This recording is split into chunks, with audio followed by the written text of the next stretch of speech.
અને અહીંયા બારે માસ રાજનીતિ થાય છે આપણું ગુજરાત છે. ગુજરાત વિધાનસભાની ચૂંટણી આડે હજુ તો 2 વર્ષનો સમય બાકી છે, પરંતુ ભાજપ, કોંગ્રેસ અને તમામ રાજકીય પક્ષો ગુજરાતમાં એડી ચોટીનું જોર લગાવી રહ્યા છે. ચૂંટણી આડે ભલે 2 વર્ષનો સમય બાકી હોય, પરંતુ તૈયારીઓ અત્યારથી જબરદસ્ત થઈ રહી છે. રાજકીય પક્ષો પોતાના સંગઠનોમાં ધરખમ ફેરફાર કરવા જઈ રહ્યા છે.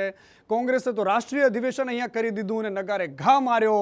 રાહુલ ગાંધીએ ચેલેન્જ કરી કે 2027 ગુજરાતથી જીતી બતાવીશું, અને આમ આદમી પાર્ટી પણ આ વખતે દમ બતાવવા માંગે છે વિસાવદરમાં, અને વિસાવદરમાં ચૂંટણી લડવા માટે સજ્જતા બતાવવા માટે કાર્યકર્તાઓનું સંમેલન યોજ્યું. નેતાઓના ધુઆંધાર ભાષણો થયા, અને બીજી બાજુ ભારતીય જનતા પાર્ટી પણ નવા અધ્યક્ષની વરણીથી લઈને કાર્યકરોમાં જોમ અને જુસ્સાથી લઈને આખી નવી બોડી બનાવવા પર કવાયત કરી રહી છે.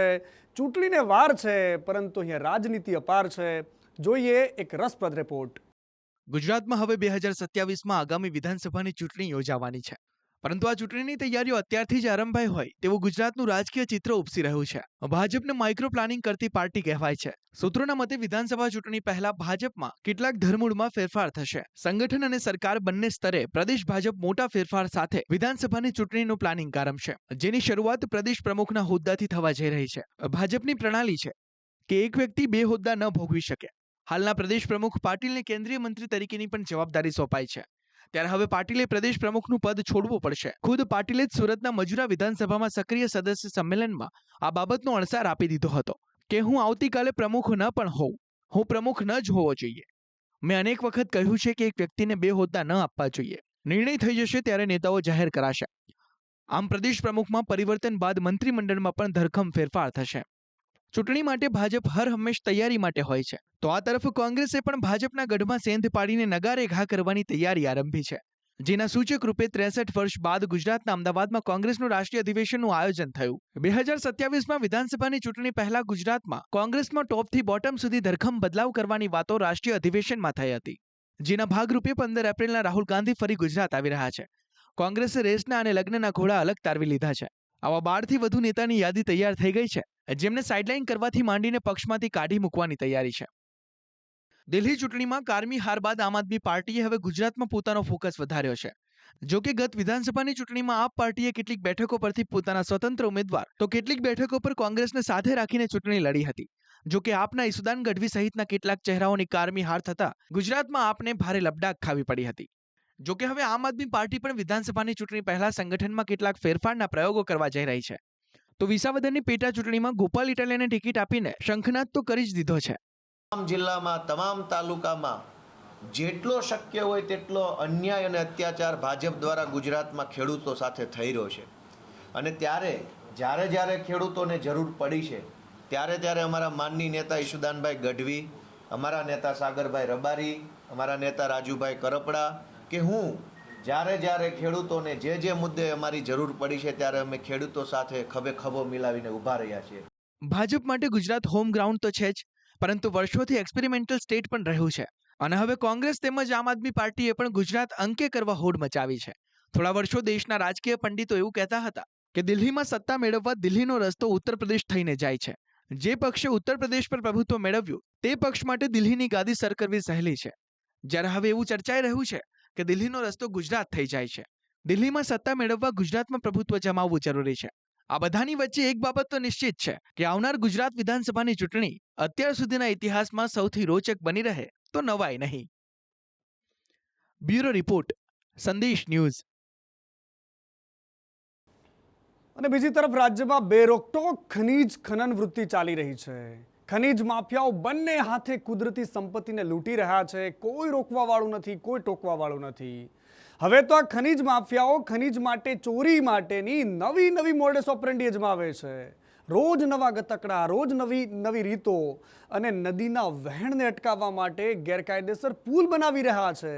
ખેડા જિલ્લામાં છેલ્લા 5 દિવસમાં જ 3 આવા કિસ્સા સામે આવ્યા, અને આ કિસ્સાઓમાં સરકાર ઊંઘતી જોવા મળી અને માફિયાઓ નદીના વહેણને રોકતા જોવા મળ્યા. જોઈએ આ વિશેષ અહેવાલ. ગુજરાતમાં ખેડા, સુરેન્દ્રનગર, મોરબી, ગીર સોમનાથ, ભાવનગર અને કચ્છ જેવા જિલ્લાઓમાં ગેરકાયદેસર ખનીજ ખનનની પ્રવૃત્તિઓ દિવસે ને દિવસે વધી રહી છે. ખનીજ માફિયાઓએ કાયદાનો ડર ગુમાવી દીધો હોય તેમ ધરતીનું પેટાળ ખોદીને મહામૂલ્ય ખનીજોની લૂંટ ચલાવી રહ્યા છે. આ માફિયાઓ સામે પોલીસ અને સરકારી તંત્ર પણ લગભગ વામણું સાબિત થઈ રહ્યું છે. ખેડા જિલ્લામાંથી ખનીજ માફિયાઓની બેફામ પ્રવૃત્તિઓના તાજેતરના કિસ્સાઓ સામે આવ્યા છે, જે રાજ્યના કાયદા અને વ્યવસ્થાની ગંભીર સ્થિતિ દર્શાવે છે. ખેડા જિલ્લામાં ગેરકાયદેસર રીતે નદીનું વહેણ અવરોધીને ખનીજ માફિયાઓ દ્વારા પુલ બનાવવામાં આવી રહ્યા છે, જે સરકારી તંત્રની ઘોર નિષ્ફળતાનો પુરાવો છે. નદી ચોમાસામાં કાંપ લઈને આવે, પથ્થર લઈને આવે, ડાળખા લઈને આવે, એટલે 1 મીટર સુધી એનું ખનન કરવું પડે. એ બહુ સ્વાભાવિક છે. એટલે એને લીગલી પરમિશન આપવી પડે. પરંતુ કાયદેસર પરવાનાના નામે 25 ગણી વધારે રેત ખનન સરકારની નિગરાની નીચે, હું બહુ વ્યવસ્થિત બોલી રહ્યો છું, સરકારની નિગરાની નીચે ગેરકાયદેસર ખનન કરવામાં આવે છે. અરે એટલું જ નહીં, ક્યાંક તો આખા બ્રિજ બનાવી દીધા છે, જેથી કરીને એમના ખટારાઓ જવામાં તકલીફ ના પડે. આનાથી નુકસાન શું થાય છે કે ચોમાસામાં જ્યારે વધારે વરસાદ આવે છે તો સડસડાટ પાણી દરિયામાં જતું રહે છે અને બીજી બાજુ કિનારાઓને નુકસાન કરે છે. ખેડા જિલ્લામાં વર્ષોથી ગેરકાયદે ખનીજ ખનન પ્રવૃત્તિ ચાલી રહી છે. તંત્રના કેટલાક ભ્રષ્ટ અધિકારીઓની મિલીભગતથી ખનીજ માફિયાઓ બેફામ બનીને કુદરતી સંપત્તિને લૂંટી રહ્યા છે. હવે તો આ ખનીજ માફિયાઓની હિંમત એટલી વધી ગઈ છે કે નદીઓમાં પાણીના વહેણ અટકાવીને ગેરકાયદે પુલ બનાવવા લાગ્યા છે, અને આ પુલ પરથી બેરોકટોક ખનીજ ભરેલા વાહનો પસાર થાય છે. ખેડા શહેર પર પસાર થતી વાત્રક નદી પર ખનીજ માફિયાઓએ બ્રિજ બનાવ્યો છે. છેલ્લા 15 દિવસમાં તંત્રના ધ્યાન પર આવતા આવા 2 ગેરકાયદે બ્રિજને તોડી પડાયા છે. ત્યારે હવે વધુ એક બ્રિજ સામે આવ્યો છે. નદીના પાણીના વહેણને અવરોધીને બ્રિજ બનાવી ખનીજ ચોરી કરવામાં આવી રહી છે. અને આશ્ચર્યની વાત તો એ છે કે ખેડા મામલતદાર કચેરીથી માત્ર 500 મીટરના અંતરે જ આ ગેરકાયદે પ્રવૃત્તિ ધમધમી રહી છે. તેમ છતાં પણ તંત્ર આંખ આડા કાન કરી રહ્યું છે. આ પુલ 70 થી 80 ફૂટનો હશે અને ગળુ મેલેજની વચમાં વાત્રક નદીમાં આવેલો છે. કેટલા સમય પહેલા આ પુલ બનાવેલો છે? આ હમણાં જ બનાવેલો. દોરા એટલે આ નળ લાઈન નાખેલા. કેવા નળ વાપરવામાં આવે છે? આ અમે પડ્યા છે, સિમેન્ટના નળ છે, એમાં આપણને સમજ ના પડે, એ નળ નાખીને બનાવેલા. ખનીજ માફિયાઓએ ખનીજ ચોરી માટે ગેરકાયદે બ્રિજ બનાવ્યો હોવાની આ ઘટના પહેલી નથી. અગાઉ પણ ખેડા જિલ્લામાં આવી જ મોડસ ઓપરેન્ડી સાથે ખનીજ ચોરી થઈ રહ્યાની ઘટનાઓ સામે આવી હતી. જિલ્લાના ઠાસરા તાલુકાના અકલાચા ગામથી વડોદરાના ડેસરને જોડતો મહીસાગર નદી પર ગેરકાયદે બ્રિજ ઊભો કરવામાં આવ્યો હતો. નદીના વહેણને અવરોધીને ખનીજ માફિયાઓએ 2 કિલોમીટર લાંબો બ્રિજ બનાવ્યો હતો. મહીસાગર નદીમાંથી જ કોઈ પણ પરવાનગી વગર ગેરકાયદે બ્લેક સ્ટ્રેપનું ખનન કરી ખનીજ માફિયાઓ ખનીજ ચોરી કરી રહ્યા હતા. અને આ બેખૌફ બનીને મહીસાગર નદી પર બનાવેલા આ ગેરકાયદે પુલ પરથી તેનું વહન કરવામાં આવતું હતું. અધિકારીઓના આદેશ બાદ આ બ્રિજને તોડી પાડવામાં આવ્યો હતો. કોઈ પણ નદીની અંદર કોઈ પણ કાચો અથવા પાકો રસ્તો બનાવવો હોય તો જે તે ઓથોરિટી હોય રસ્તા માટેની, એ ઓથોરિટીએ સિંચાઈ વિભાગની મંજૂરી સક્ષમ કક્ષાએથી લેવી જોઈએ. આ અંગે અત્રેની કચેરીની કે ક્ષેત્રીય કચેરીએ કોઈ જાણ નથી, તેમ છતાંય સ્થળ તપાસ કરાવી અને અમે જો બિનઅધિકૃત રસ્તો હશે અને પાણીના વહેણને અડચણ કરતું હશે તો એ રસ્તો દૂર કરવા માટે અમે અમારી કાર્યવાહી કરીશું. તો ખેડા જિલ્લામાં જ મહેલજ ગામે પણ ખનીજ માફિયાઓએ ગેરકાયદે બ્રિજ બનાવ્યો હતો. માતરના મહેલજથી રઢુ ગામને જોડતો વાત્રક નદી પરનો આ બ્રિજ 100 ફૂટ લાંબો હતો. આ બ્રિજનો ઉપયોગ ખનીજ માફિયાઓ ખનીજ ચોરી માટે કરી રહ્યા હતા.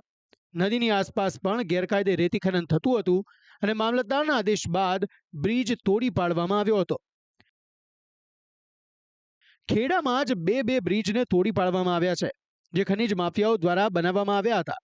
વાત્રક નદીના પટમાં હંગામી બ્રિજ કોના દ્વારા બનાવવામાં આવ્યો હતો, કેટલા સમય પહેલા બનાવવામાં આવ્યો હતો, અહીંથી કેટલા પ્રમાણમાં રેતીનું ખનન કરવામાં આવ્યું છે જેવા મુદ્દાઓ પર ખેડા જિલ્લાના કલેક્ટર દ્વારા તપાસ કરવામાં આવશે એવું તંત્ર કહી રહ્યું છે.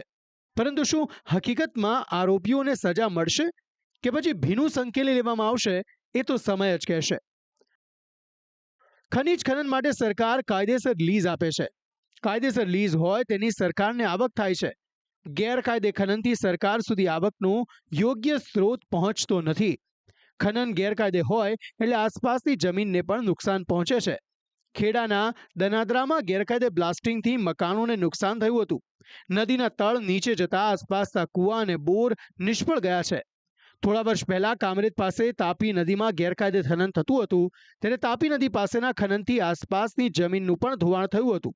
આમ રાજ્યમાં લગભગ કોઈ જ જિલ્લો એવો નહીં હોય જ્યાં ગેરકાયદે ખનન પ્રવૃત્તિ થતી નથી, પરંતુ ભ્રષ્ટ અધિકારીઓના મેળાવડાથી ખનીજ માફિયાઓ બેફામ બન્યા છે. બ્યુરો રિપોર્ટ, સંદેશ ન્યૂઝ.